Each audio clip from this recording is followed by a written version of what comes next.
All right, we're going to go, what we're going to do right now, the community has just voted on the gameplay they next want to see. We're doing this live. This is live television. We're kind of going by the seat of our pants. What you have chosen on Twitter is Domination. So Chris, Alan, let's bring up Domination here in the studio. We've got some gameplay here, and I want you to talk us through what we're seeing. Why don't you go ahead and do that? Yeah, Domination is a brand new mode we have in multiplayer, and so this is kind of an evolution of King of the Hill.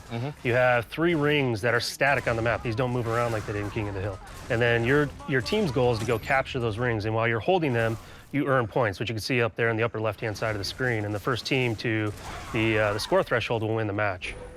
And so what you have is it's a bit more competitive than what we had in the past. And we have these really close matches when we play tested in the labs back at Epic. You always know, by having those rings static on the map, and you know where ring A is, ring B is, ring C is, you always know where the action is, you always know where the fight is. And I think that's really one of the beautiful aspects of this mode. You always know where to go to get into the battle. Well, I noticed that Domination is that, you talked about where to go within the battle, but it's a choke point. Everyone's being brought there, so you're going to get action on the way there, and then once you're there, it's nonstop, right? Yeah, that's right. Yeah, absolutely. And one of the things that we've added to all of our multiplayer modes is this new vertical nature to the gameplay. So yeah, there's choke points, but it's no longer just a flat plain choke point. Now people can run upstairs, drop down, and flank you and surprise you. And so there's this whole new nature of strategy to the maps by adding this vertical nature to them. Tell me a little bit about, you mentioned playtesting earlier. How important is playtesting to a mode like this? It's massively important. I mean, you have to get the balance right.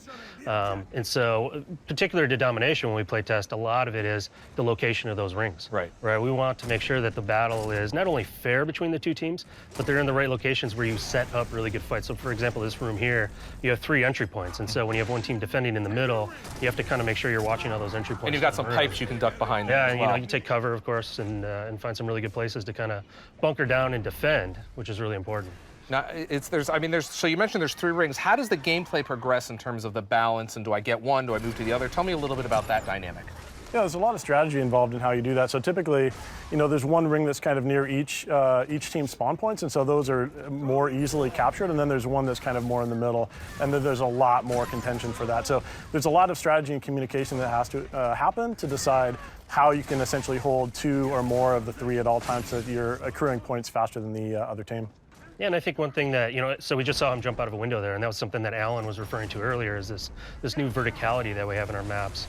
And we also have, a bit new approach to level design, which really favors a mode like this. It's a much more circular in terms of its movement, and so you find it's a lot easier to move around as a team and find those choke points and find those battle areas.